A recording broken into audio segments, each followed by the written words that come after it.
Shalom, shalom. Asha Shabbat, shalom. Asha Shabbat, une nouvelle saison. Asha Shabbat, shalom. Nouvelle lune, nouveau mois.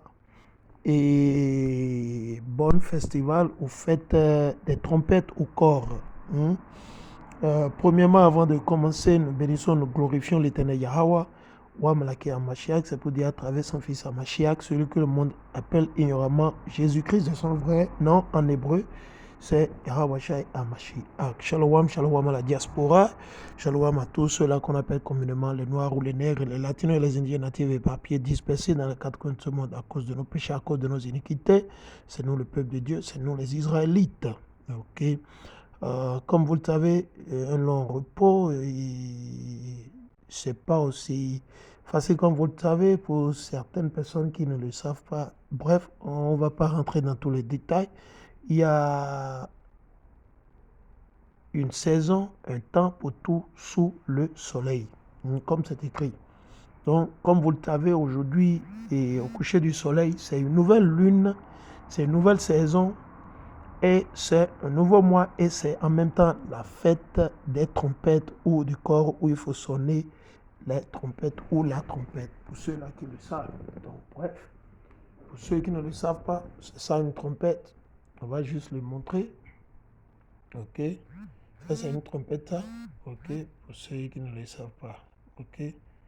On doit siffler. Ok. Donc bref, pour ceux-là qui ne le savent pas, maintenant vous le savez, il faut siffler. Parce que le jour où Mashiach reviendra, tout le monde entendra les trompettes, les anges vont sonner, l'ange Michel, les archanges, les anges, tout ça, c'est vraiment beau. Ok. Donc bref, sans plus tarder, je ne veux pas que cette vidéo soit longue.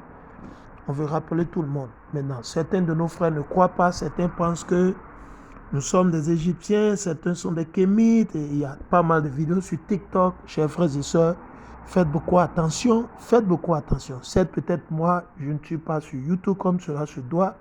C'est pour des raisons. Il y a les, comment on dit, il y a la censure, il y a les attaques physiques, spirituelles, les menaces de mort par-ci, par-là. Mais ce n'est pas ça qui va faire que nous allons reculer. Moi, je n'ai pas reculé, c'est juste une pause. Comme vous le savez, Noé, il a enseigné pendant une bonne période et après, Dieu lui a permis d'arrêter d'enseigner. Et je l'ai souvent dit dans mes vidéos que le temps arrivera où je ne vais plus enseigner. Les frères et sœurs ne seront plus en mesure de me voir sur YouTube, tout ça là. Voilà, et ça c'est juste un exemple. Mais toujours est-il que chaque jour que Dieu fait, je ne cesse de partager la parole de Dieu. Je ne cesse d'édifier un frère ou une sœur dans la rue, n'importe où je suis. Ok, donc c'est important. Donc pour que tout le monde le sache. Pour que demain, pour qu'on ne dise pas demain que ah blablabla, tout ça là. D'abord, mes vidéos sont sur YouTube. J'ai au moins plus d'une cinquantaine de vidéos. Pour ceux-là qui sont sincères, si vous allez sur YouTube, vous allez voir les vidéos, vous pouvez apprendre. Et ça suffit déjà largement. Ok, ça suffit déjà largement. Donc voilà. Pour ceux-là qui ne le savent pas,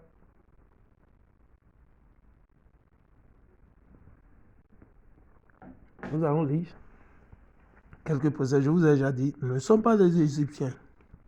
Ok. Nous sommes les Israélites. Si vous le croyez, c'est bon. Si vous ne le croyez pas, ça n'engage que vous. Et on ne force personne à croire ce que nous disons. Nous ne vous forçons pas. On ne force personne la vérité. On ne force personne. L'Esprit Saint ne viendra pas aux pécheurs et aux rebelles. Ok, donc il faut comprendre. Ok, si vous voulez suivre les Kémites, les Égyptiens, les panafricanistes, ça n'engage que vous. C'est vous qui avez fait votre choix. Certains d'entre vous dites que c'est les Blancs qui ont écrit la Bible. Blablabla, parce que vous avez regardé quelque chose sur TikTok, on vous a dit sur TikTok, blablabla.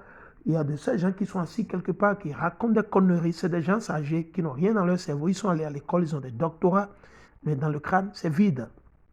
Ils n'ont pas la crainte de Dieu. Chacun veut faire ce qu'il veut. Mais il n'y a pas de problème.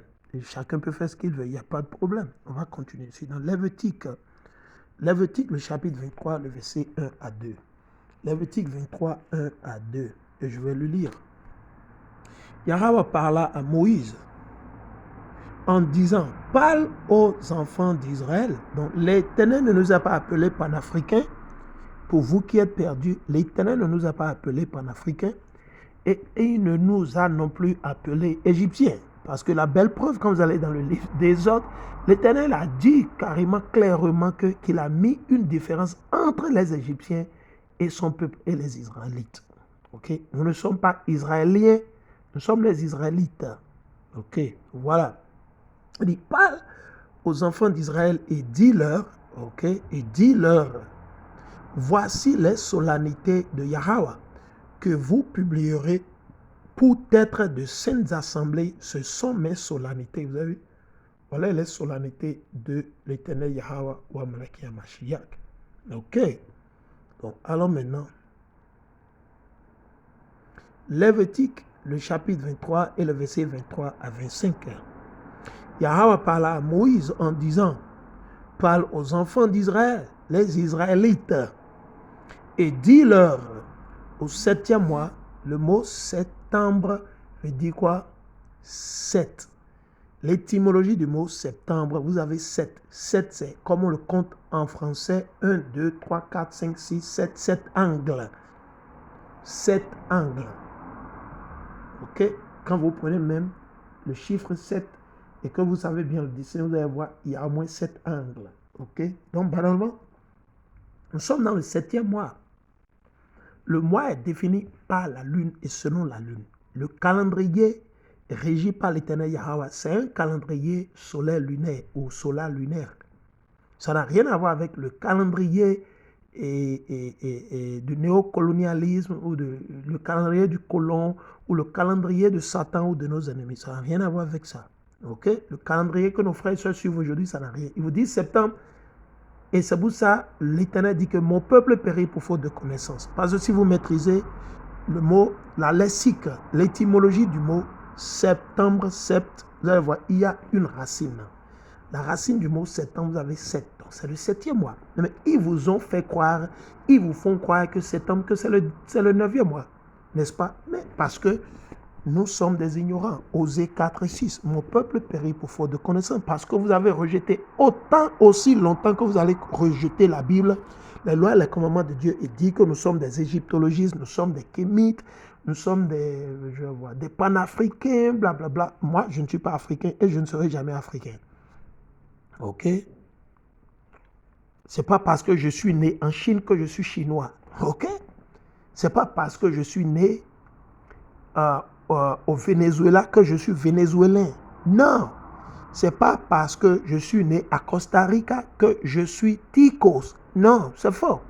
Je suis certes citoyen tico, je suis certes citoyen chinois, mais mon ADN, mon sang, c'est toujours un sang juif. C'est un sang hébreu israélite. Israélite. Voilà, il va falloir que vous le sachiez. Vous allez à l'école, mais vous ne réfléchissez pas. Et toujours, on vous le dit, il faut toujours séparer les choses. Il faut différencier. Il faut faire une nuance entre le bien et le mal. C'est important. C'est important. Ok? On va continuer. Il dit, le premier jour du mois, du 7e mois, aujourd'hui coucher du soleil, samedi coucher du soleil, dimanche coucher du soleil, c'est le premier jour. Vous aurez un repos solennel. C'est un repos solennel. Donc, vous ne pouvez pas aller au boulot. Vous ne pouvez pas aller au boulot. Pas de boulot, pas de travail. Vous ne pouvez pas ouvrir votre boutique, votre magasin, blablabla. Non. C'est interdit. Ok? C'est interdit. Ok? Vous me suivez? C'est interdit. Il dit, parle aux enfants d'Israël et dis-leur, au 7e mois, le premier jour du mois, vous aurez un repos solennel, un rappel à son de cause. Il faut siffler le corps, la trompette, une sainte assemblée. C'est une assemblée sainte.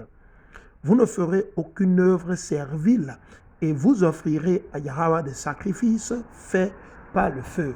Donc aujourd'hui, on offre ces sacrifices à cause de qui? À cause de Yahweh Mashiach. Maintenant, un frère, une soeur qui a les moyens, vous les préparez pour que les frères qui sont dans votre congrégation viennent manger, vous partagez de la nourriture avec les voisins. Ça vous permet aussi de les édifier, et tout ça là, tranquille, ça va. Amen, alléluia. Allons maintenant.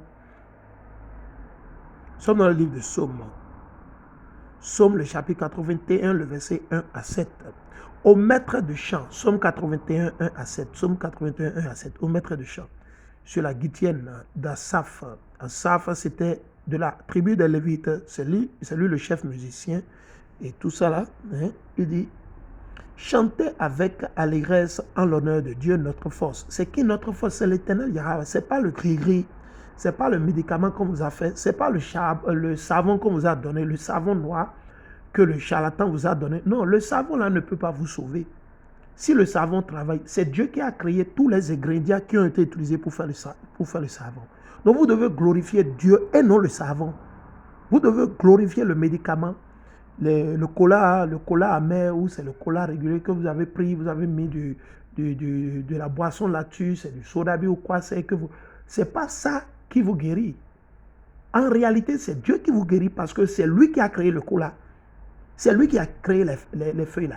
Si que ce soit c'est le Vernonia, que ce soit c'est le Renway, ou quel que soit c'est pas ces trucs qui sont dans la bouteille qui vous guérit. Parce que c'est pas ces trucs qui se sont créés, mais plutôt l'Éternel Dieu. C'est lui qui a créé ces choses, c'est lui qui vous guérit, c'est lui qui a donné ces médicaments, c'est lui qui a donné l'instruction aux hommes. C'est lui qui a instruit ceux-là qui font ces savons noirs qui vous donnent, ceux-là qui font les parfums, les apothicaries, ceux-là qui font le parfum qui vous donnent d'utiliser, de vous laver avec tout ça là pour vous délivrer de mauvais esprits, tout ça là. Non, ces savons en réalité, ces parfums ne vont pas vous délivrer en réalité si ce n'est pas Dieu qui a permis à ces trucs d'être créés. C'est Dieu qui a créé toutes ces choses à travers qui Mashiach. Donc, il faut toujours avoir ça en tête. Ce n'est pas les idoles que vous allez adorer, ces idoles. Vous pensez qu'ils vont vous sauver au jour du malheur? Ah non, ils ne pourront pas vous sauver parce que ces idoles, c'est des idoles, c'est des trucs ineptes, c'est des trucs muets. Ils ne peuvent pas parler, ils ne peuvent pas bouger, ils ne peuvent même pas se soulever. Comment ils vont vous sauver? Et vous faites confiance en ces choses. Donc voilà, bref, on va continuer. Donc notre force, c'est l'Éternel Yahweh Malachi Mashiach. Il dit, poussez des cris de joie en l'honneur du Dieu de Jacob. Entonnez l'hymne au son du tambourin, de la harpe harmonieuse et de lutte. Sonnez de la trompette à la nouvelle lune. Et c'est ce que l'Éternel nous a recommandé, c'est ce que nous devons faire. Sonnez de la trompette ou siffler de la trompette à la nouvelle lune, à la pleine lune, donc quand c'est la moitié du mois, pour le jour de notre fête. Ce soir au coucher du soleil, à demain coucher du soleil, demain dimanche coucher du soleil, c'est un jour de fête. On a le jour des expiations qui va arriver après, et on a après encore et le festival des tentes ou des tabernacles. La liste continue. Il dit, car c'est un précepte, c'est pas moi qui l'ai dit. C'est un précepte pour Israël. Pour qui? Pour tout le peuple d'Israël. Donc ce n'est pas seulement pour moi ou quelques frères et sœurs, non, c'est pour toute la nation d'Israël. À moins que vous ne faites pas partie, à moins que vous êtes un bâtard. Si vous êtes un bâtard, ça dit que vous ne faites pas partie du peuple d'Israël. Ok? Parce que Israël a un père. Et c'est qui notre père? Yahweh. L'Éternel, le créateur des cieux et de la terre. Donc il faut avoir ça en tête. Ok? Le seul bâtard que nous connaissons, c'est eux. C'est eux. Ok? C'est eux. Pour ceux-là qui sont spirituels, ils vont comprendre. Parce que maintenant, à cause de la censure, les attaques, on doit enseigner, on doit édifier avec plus de quoi? De sagesse. Certains d'entre vous, vous ne le savez pas, vous n'avez jamais enseigné. Certains d'entre vous, vous n'avez jamais enseigné. Vous ne faites que moquer les autres frères qui enseignent. Et vous vous foutez des gens, vous critiquez les gens. Mais vous-même, vous ne savez même pas, vous ne pouvez même pas aller enseigner. Ok? Nous allons continuer. Il dit, car c'est un précepte pour Israël, une ordonnance de Dieu, de Jacob. Il en fit une loi pour Yahweh, pour Joseph. C'est une loi pour nous. C'est une loi quand il marcha contre le pays d'Égypte. Qui a marché contre le pays d'Égypte? C'est l'Éternel, ce n'est pas nous. C'est l'Éternel qui a envoyé ses anges. Qui? Le prince d'Israël, c'est qui? C'est l'archange Michel. C'est lui qui va nous délivrer au jour du malheur de Jacob. Quand vous allez dans Jérémie, le chapitre 30 et le verset 6. Jérémie 36. Les troubles de Jacob vont commencer d'ici bientôt. Où vous serez persécutés par. Les politiciens vous persécutent déjà où? Aux États-Unis. Les politiciens vous persécutent aux États-Unis, en France, en Italie, en Allemagne, au Bénin, au Togo, en Côte d'Ivoire. Et vous pensez, ce serait pire. Ça ira de mal en pire. Ce seront vos la femme de vos papas, les femmes de vos papas, celles-là qui sont sorcières, celles-là qui... Ce sont elles qui vont vous persécuter à cause de la vérité, parce qu'ils savent que vous dites la vérité. Donc, chers frères et sœurs, ça arrivera, le pire arrivera, mais on doit rester ferme parce que l'Éternel a promis. L'Éternel n'est pas un homme, il n'est pas comme le président marionnette de votre pays, il n'est pas comme le premier ministre ou la vice-président marionnette de vos pays, là où vous vivez, où vous êtes citoyen. L'Éternel, il ne ment pas, il n'est pas un homme pour mentir. Donc, il a promis, il va respecter sa promesse. Donc, c'est à nous d'avoir la foi, parce que Amachak l'a dit dans le livre de Luc, le chapitre 18, quand le Fils de l'homme reviendra sur la terre, verra-t-il encore la foi? Y aura-t-il encore la foi sur la terre? Je ne fais que paraphraser.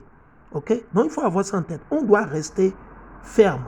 Même si les attaques arrivent, on doit rester ferme. On ne doit pas se faire séduire par nos voisins, par nos parents. On ne doit pas se faire séduire par ceux-là qui disent qu'ils sont nos aînés, ceux-là qui disent qu'ils sont nos grands frères, mais ils n'ont jamais reçu la vérité. Certains d'entre eux, ils ont reçu la vérité à travers nous, à travers vous, mais en même temps, ils veulent toujours vous détourner du chemin de Dieu. Donc voilà, c'est important. Parce que moi, je vais vous dire, pour nos frères et sœurs qui font le gris-gris, vous qui comptez sur le gris-gris, comment se fait-il que vous n'avez pas encore repris le pouvoir chez chez E? Comment se fait-il que vous n'aviez pas encore développé votre pays ou vos pays sans l'aide de nos ennemis? Comment se fait-il que ce sont toujours nos ennemis qui gouvernent sur nous? Comment se fait-il que c'est eux qui gouvernent toujours sur nous?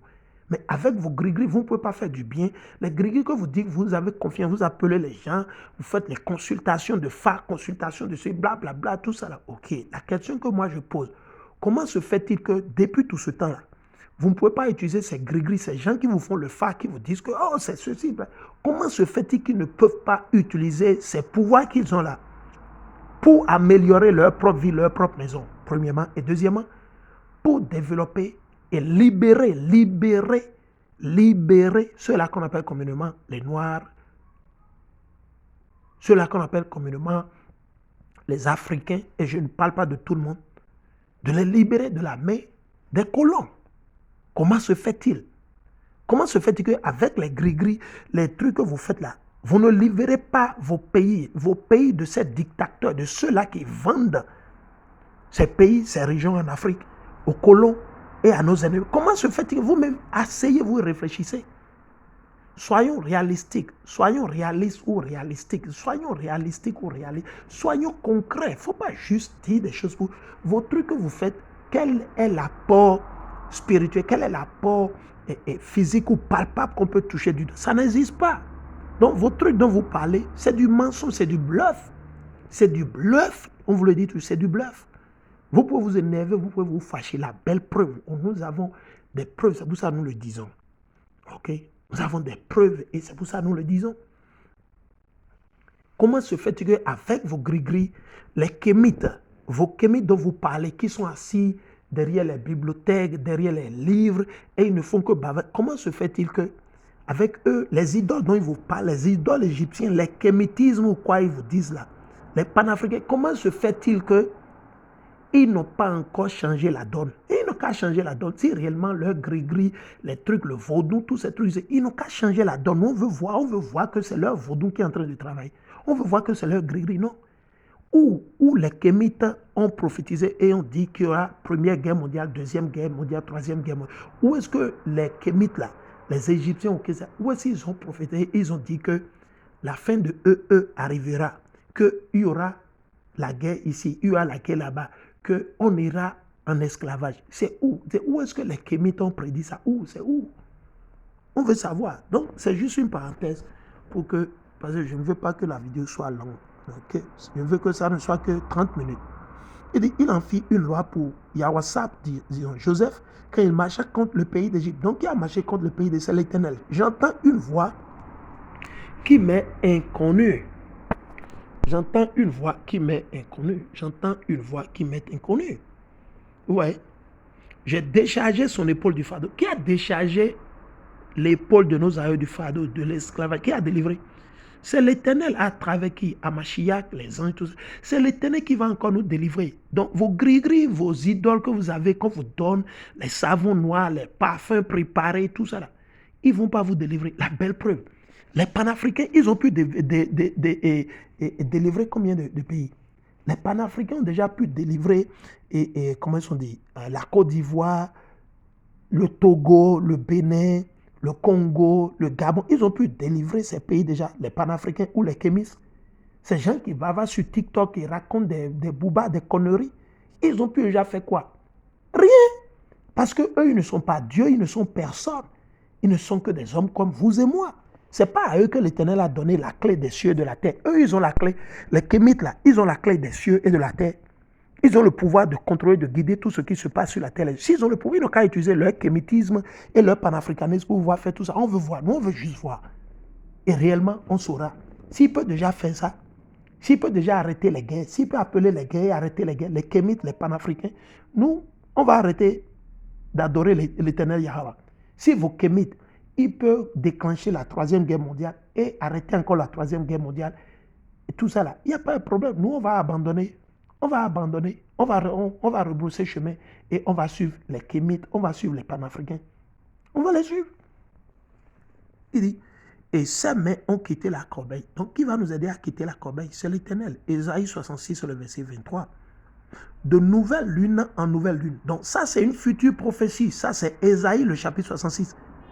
Bon, aujourd'hui, il y a encore les islams, il y a encore l'islam, il y a encore le christianisme, il y a les religions par-ci, par-là, patati, patrala, tralala, patakata, matakata, il y a plein de choses, n'est-ce pas?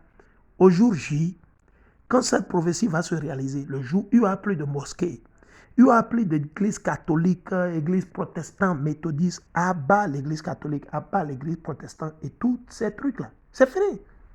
Donc, il dit aujourd'hui, parce qu'aujourd'hui, beaucoup d'entre vous, vous ne voulez pas célébrer la nouvelle lune, vous ne croyez pas, oh, c'est les Égyptiens qui adoraient la nouvelle. Nous, on n'adore pas la nouvelle lune, on adore l'Éternel. On ne venait pas les idoles, on ne venait pas les trucs créés. Nous, on adore l'Éternel Yahweh. On adore l'Éternel Yahweh. On loue, on glorifie. On venait l'Éternel Yahweh, on l'adore, on le glorifie. Donc, il faudrait que ça soit clair dans vos oreilles et au niveau de tout un chacun de vous. Parce que vous aimez transformer, et vous aimez critiquer, vous aimez raconter du mensonge sur des gens, sur des trucs que vous ne comprenez pas. Voilà, bon entendeur, salut. Donc il dit, de nouvelle lune en nouvelle lune, et de sabbat en sabbat, toute chair viendra se prosterner devant moi, dit Yahweh. Aujourd'hui, les Égyptiens n'observent pas la nouvelle lune, ils ne vont pas célébrer la fête des trompettes. Les Chinois non plus. Ok, n'est-ce pas? Toutes les autres nations, ils n'observent pas, ils ne suivent pas la Bible. Les Égyptiens, les Kémites, les panafricanistes, chacun aujourd'hui maintenant fait ce qu'il veut, n'est-ce pas? Non? Mais quand l'Éternel va faire justice, Amashak reviendra. Ces Égyptiens, les vrais Égyptiens, les Arabes et toutes les autres nations, les Indiens, ils ne vont plus adorer leurs idoles. Parce qu'en ce temps, Dieu aurait déjà tué tous ceux qui adorent les idoles, ceux qui sont dans le phare, le vaudou, ceux qui font le mal. L'Éternel les aurait déjà éliminés, exterminés une fois de bon. Et point final. Et c'est fini. C'est fini. Donc du coup, ceux-là qui vont rester en vie, ils viendront adorer l'Éternel ces jours-ci, sabbat en sabbat, de nouvelle lune en nouvelle lune. Et voilà. Et ceux qui ne viendront pas, ils n'auront pas la pluie. L'Éternel dit ça aussi. Il n'y aura pas la pluie. Ils vont mourir. Encore, on dit, et quand ils sortiront, ils verront les cadavres des hommes qui se sont révoltés contre moi. Donc ceux qui se sont révoltés contre l'Éternel à travers le kémitisme ou les kémites, les Égyptiens, les panafricains, blablabla, la franc-maçonnerie, le Rosquois, Fonds monétaire international, Banque mondiale, et patati pralala, républicains, démocrates, sénateurs, blablabla. L'Éternel dit qu'on verra leur cadavre, le cadavre des hommes qui se sont révoltés contre lui, car leur ver ne mourra point, et leur feu ne s'éteindra point, et ils seront en horreur à toute chair. Imaginez, c'est sérieux. Colossiens, le chapitre 2, le verset 16 à 17, parce que c'est là que les chrétiens vont pour se tuer, parce qu'ils ne comprennent pas. Les lettres de Paul, c'est compliqué. Les lettres de Paul, ce n'est pas pour les chrétiens. Les lettres de Paul, ce n'est pas pour ceux qui ne maîtrisent pas la loi. Pour pouvoir lire, comprendre les lettres, les épîtres de Paul, vous devez être un maître de la loi. Vous devez avoir un doctorat dans le Torah. C'est-à-dire, vous maîtrisez, vous comprenez de Genèse jusqu'à... Vous devez comprendre de Genèse jusqu'au Maccabée, avant d'aller lire les lettres de Paul. Parce que Dieu a donné un esprit différent à Paul pour écrire pour pouvoir permettre aux incrédules, les ignorants, les rebelles, ceux qui tordent les préceptes, de se tuer eux-mêmes. Ils s'auto-tuent. Ils ne savent pas. La belle preuve, quand vous allez même dans les premières lettres de Paul, quand vous commencez déjà dans le livre des Actes des Apôtres, vous voyez déjà que Paul, il s'adresse aux Juifs, rien qu'aux Juifs qui étaient dans les villes, les trucs comme ça. Paul, il s'adressait à ceux-là. OK? Donc, c'est important. Il faut comprendre. OK? Donc, comme je l'ai dit, on va continuer. On va continuer. Vous me suivez? OK? Donc, il dit, et c'est là où les chrétiens vont pour mentir, ils vont vouloir, oh, que Paul a dit qu'il n'y a pas blablabla, tout ça. Vous ne comprenez pas. Les lettres de Paul, c'est pour amener les rebelles, les ignorants, les tordus, les incrédules, où? Dans leur propre tombe. Parce que personne donc ne vous condamne sur le manger et le boire. Mais à quoi Paul fait recours? Paul fait recours aux Colossiens. Les Colossiens, dans le temps, ils adoraient les anges, ils adoraient les idoles, ils adoraient pas mal de choses, les Colossiens dans le temps. Mais du coup, une fois ils ont reçu la lumière, ils ont reçu Hamashiach, ils ont reçu l'Esprit Saint, ils ont changé. Donc c'est normal, les gens vont vous critiquer. Moi, c'est mon cas jusqu'à aujourd'hui. Depuis le jour où l'Éternel m'a donné la compréhension et l'entendement, la compréhension de sa parole, ok, je suis attaqué, critiqué, je suis vilifié ou bien c'est vilainé. Je suis devenu le vilain dans ma famille. Je suis devenu le méchant. Je suis devenu le rebelle, le menteur. Je suis devenu tous les maux, toutes les maladies. Ou parmi mes propres frères, parmi les femmes de mon papa, parmi mes tantes, tout ça. Je vous dis, c'est sérieux. C'est la même chose qui se passe. C'est pour ça que Paul est en train de les affermir. Paul est en train de raffermir leur foi. Paul ne leur dit pas, leur dit pas que oh, vous pouvez manger le porc. Paul n'a jamais dit à personne de manger le porc. Paul, c'est un docteur de la loi. Il a été éduqué. Paul était pharisien. Les pharisiens, c'est les docteurs de la loi. Ils maîtrisent la loi. Donc Paul, il était né dans la loi par les pharisiens. Il a été éduqué au pied de Gamaliel. Et puis, ceux-là qui sont spirituels, ils comprennent. OK? Donc il dit que personne donc ne vous condamne sur le manger et le boire ou au sujet d'une fête. Vous voyez, au sujet d'une fête, parce que en observant, et en même temps, Paul est en train de leur dire, il faut observer les lois, les commandements tels que c'est écrit dans le livre pour qu'on ne les critique pas. C'est possible que c'est ça soit, mais Paul est en train de leur dire, les gens vont vous critiquer. Une fois vous vous réveillez, vous sortez, vous ne savez pas que si vous êtes musulman et que vous sortez de l'islam et que vous commencez pas à suivre le Torah, la Bible, les lois, les commandements de l'Éternel à travers Mashiach, les gens vont vous critiquer, votre papa, votre tante, votre maman. Ah ouais! Et j'ai plein de ces exemples. Moi, c'est mon cas, moi personnellement. Et je connais beaucoup de frères et sœurs, c'est la même chose. Nos frères et sœurs ici aux États-Unis qui quittent le christianisme, qui quittent les Pentecôtes ou bien c'est quoi. Mais vous ne savez pas. C'est pas facile quand vous vous réveillez, quand vous sortez des ténèbres pour aller vers la lumière, mais vous êtes attaqué à gauche et à droite. Il dit, au sujet d'une fête, d'une nouvelle lune, vous avez dit, mais Paul n'a jamais dit de ne pas observer la nouvelle lune. C'est les chrétiens qui mentent, qui torcident ou qui tordent, comment ils ont dit, les Écritures. D'une nouvelle lune ou d'un sabbat, vous avez vu. Donc Paul n'a jamais dit de ne pas observer le sabbat. Il dit, ce n'est là que l'ombre des choses. Il dit que c'est l'ombre des choses à venir. Donc, il leur dit d'observer le sabbat, les nouvelles lunes, tout ça là. Parce que c'est l'ombre des choses à venir. Mais la réalité se trouve dans le Hamashiach. Pourquoi Hamashiach a-t-il observé les lois et les commandements? Oui, il a observé. Il a célébré la fête des temps. Il a célébré comment on dit, le jour de Nicanor. Il a observé comment on dit, la fête des dédicaces. On le lit dans le livre de Jean, le chapitre 10. Allons maintenant dans Siracide. Siracide, le chapitre 43, le verset 6 à 8. Siracide 43, 6 à 8. La lune aussi est toujours fidèle, là. Vous avez vu? À l'heure qui lui est assignée. L'Éternel a assigné une heure à la lune. Elle indique les temps de l'année. La lune indique les temps de l'année et annonce l'avenir. De la lune vient le signal des fêtes. De la lune vient le signal des fêtes. Sa lumière diminue quand elle est arrivée à son plein. Vous avez vu? Sa lumière diminue quand elle est arrivée à son plein, n'est-ce pas? Si vous observez la lune, c'est d'elle que le mois prend son nom. Au son, comme le dit souvent en Goun ou en Gbé, son. Ça représente, c'est le mois et la lune en même temps. Elle croît merveilleusement dans ces diverses phases. C'est la tente d'un chant dans la hauteur des cieux. Elle brille au firmament du ciel. Nombre, le chapitre 10 et le verset 10.